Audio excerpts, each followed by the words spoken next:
800 million people now use ChatGPT to find information and look for things that they want to buy. And with 55% of searches now resulting in an AI answer, the message for marketers is clear.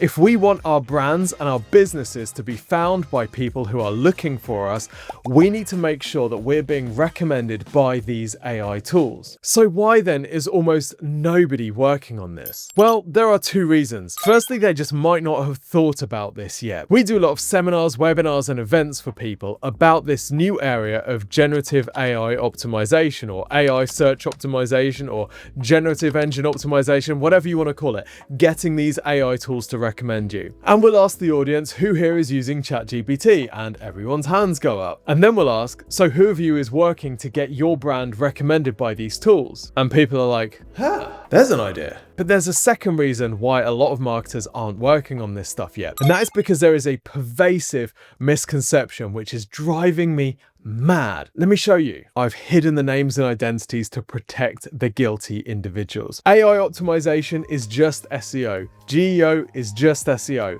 AI search services is just SEO.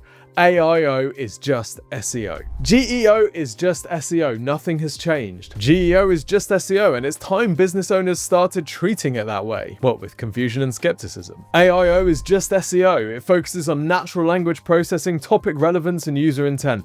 And that's what SEOs have been working on for years before AI search became a thing. Everyone's talking about GEO, generative engine optimization, new buzzword, new pressure. And I'm like, chill. If your SEO basics are solid, you don't need to do anything extra. This is and believing it is going to hold you back whilst competitors figure this stuff out. Let me explain. At Exposure Ninja, we first started playing with ChatGPT when you did. That was November 2022. Within a couple of weeks, we were experimenting to see where it got its recommendations from. In 2023, we were the first agency, to our knowledge, to share publicly a method for ranking your website and getting recommended in Google's new AI overviews. This was before they were even called AI overviews, and in fact, before they were even officially launched to the public, we'd figured out how to manipulate them to get your business recommended. Over the last 18 months, we've been helping clients to increase the number of times that they are recommended in AI search tools like ChatGPT, Perplexity, and Claude. And we've helped clients significantly increase the amount of traffic that they're getting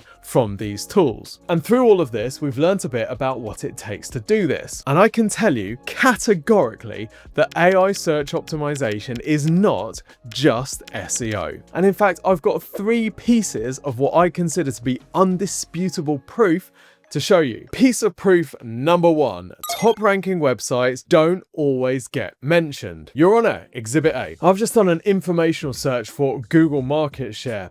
Now, the top ranking organic websites, i.e. the sites that have done the best job of traditional SEO for this topic, are StatCounter. We've got Statista here being shown in the datasets panel, Clutch, and Search Engine Land. Those are the top 3 ranking websites. But what do we notice when we go to the AI overviews? Well, StatCounter is shown here, although they are at the bottom here. Search Engine Land is not shown here. Search Engine Journal is, and Clutch is nowhere to be seen. So of the 3 best SEO'd websites, only one of them is shown in this AI overviews, and it's right at the bottom of the panel here, meaning that it's going to get very few, if any, clicks from this search. Hold on, Tim, that's an informational search. People are just looking for a piece of information. Who cares about traffic? All right, try this one then.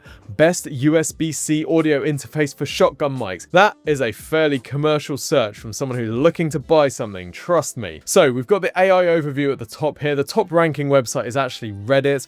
Second ranking site is Music Radar. Then we've got SoundRef. Then we've got Andertons, which is a shop. So Andertons will be very keen on getting visibility here, as will SoundRef. So let's have a look and see if they are visible. Andertons is not. Let's click on show all, see if we've got it here. So we've got no evidence of Andertons. We have other shops being referenced here, but Andertons is not one of them, nor is SoundRef, and nor is Reddit. So of the 4 top ranking websites, only Music Radar is visible in the AI overviews. So if AI search optimization was just SEO, then the top SEO'd sites would be here. and they are not. Now, there's actually some really good news here for sites that aren't doing well in regular search. For example, Home Recording Studio is a website listed here. Now, Home Recording Studio isn't on the first page of Google for this search. So actually, it's kind of leapfrogged all of these other sites to appear in the AI overviews when it wasn't ranking in traditional search. And this is not uncommon. In fact, 40%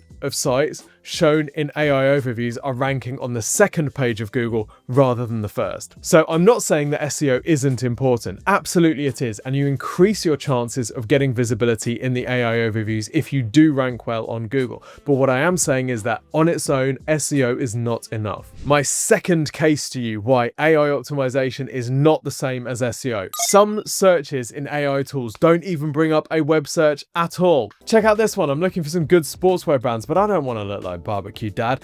ChatGPT didn't even have to go to the web to answer this. It just knew the answers. And it's recommending me my Lululemons, my Nike ACGs, and my Adidas Y3 without having to do any web search at all. So it doesn't matter how well optimized the Reebok website is for non-Barbecue Dad sportswear terms, it's not getting referenced here because ChatGPT hasn't gone to do a background web search to find its answers. So let's be 100% clear. Traditional SEO has zero impact on results like these. Okay, piece of evidence number 3. Even when ChatGPT and the like do go and do a background web search, which is increasingly common these days, they often don't reference a brand's own websites. Let me show you an example. So let's say that I'm looking for a business bank for the renewables group. I give ChatGPT a bit of a prompt and it comes up with some recommendations for me. Now it's coming up with recommendations of business banks, but if you notice the sources of this information, none of them are the business bank's own websites. So in other words, it doesn't matter how much an individual bank does SEO on their own website, they're not going to be recommended in this list because ChatGPT is not looking for a bank's own website. It's looking for recommendations on third-party websites instead, i.e. traditional SEO does nothing for this type of search. And actually this isn't uncommon. A little while ago we did a video of Profound's AI search optimization platform, and we showed how a lot of the citations in these AI tools weren't owned websites at all. They were in fact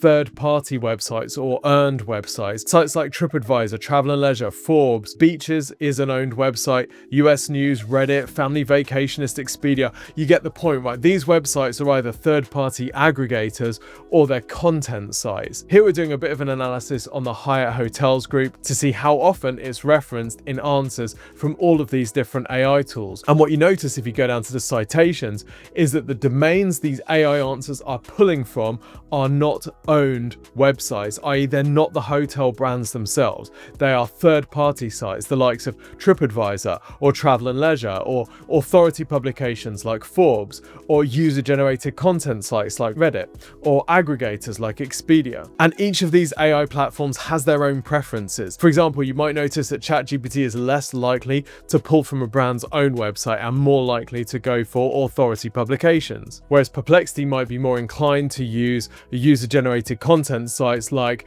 the recommendations on TripAdvisor, Reddit, Wikipedia, and YouTube for its recommendations. So, okay, SEO is dead, right? No, of course SEO is not dead. Firstly, because loads of people are still using traditional web search engines in the traditional web search engine way. SEO is just as important as ever. SEO is also really important for AI search optimization, but really it is only the starting point for AI search optimization. It is not the same thing. And that's because the AI is a layer between the user and the web search. And if we think about how tools like ChatGPT serve their answers, we will see why SEO is still important, but it is not the whole game. When you type a prompt into ChatGPT, it will analyze that prompt using its pre-trained model. It will then work out what it needs to do. Can it just give you an answer from its training database, or does it need to go to the web and do a search? And if it needs to go to the web, does it need to just do one web search, or does it need to do multiple web searches? And you may have heard us talk about Google's query fan fan-out technique, where it takes an initial query, it breaks it down into lots of different queries, runs those queries in parallel, takes the answers for each of those different web searches, aggregates them all, smooshes them into a response, which it then gives to the user. But remember, even when these AI tools are going to do these web searches, yes, they might be drawing from your website, they might be finding information on your own website, and you need to do SEO to increase the chances of that happening. But they also might be getting their information from other third-party websites. They might be talking about you and your brand and your business based on information they find on other people's websites. And traditional SEO doesn't impact that, right? You're not typically optimizing someone else's website to increase its ranking. And this is where techniques like digital PR come in, where, for example, we help our clients by getting them featured on other people's websites. We're really clear about the messages that we want to convey about our clients' businesses, so that when these AI tools are going to the web and doing this research and looking on all these websites, they see a consistent message about our clients' brands or products. And that makes it easy for these AI tools to take that clear message back to the user and encourage a purchase. So arguing about whether AI optimization is just the same as SEO might feel like semantics, but it's really not. AI search tools are a different type of search engine. They are a new technology. So saying something like GEO is just SEO, nothing has changed, is like an archer on the battlefield of World War I looking at the first tank coming towards them and saying, well, tank warfare is just like medieval warfare. Good luck with that. And I don't mean to be critical, but this is so important. A lot of the stuff that you see on LinkedIn about this topic is from people that are genuinely scared about the future. They're quite happy with how the world works at the moment. They understand SEO. They want nothing more than their knowledge of SEO to just continue being as useful as it always has done. The trouble is that reality and technological process doesn't care about your feelings. And by the way, if you're watching this thinking, oh wow, this AI search optimization stuff is well different to SEO and we don't have an AI search optimization plan, I can help you fix that. The team here at Exposure Ninja can build you an AI search optimization plan. The first step is to request a free digital marketing review on our website at exposureninja.com. Click the button to request your review. Not everybody is eligible, but if you are eligible, then we will send you a personalized video showing exactly on your website and your visibility on ChatGPT and other AI tools what you need to do to improve that visibility, generate more leads and sales through AI search tools as well as other digital channels. This service is completely free of charge. We'll send you this video usually within 2 to 3 working days, but not everybody is eligible, so you do need to apply. Agree? Disagree? Think I'm an idiot? Let me know in the comments. Let's fight it out. Until next time, see you soon.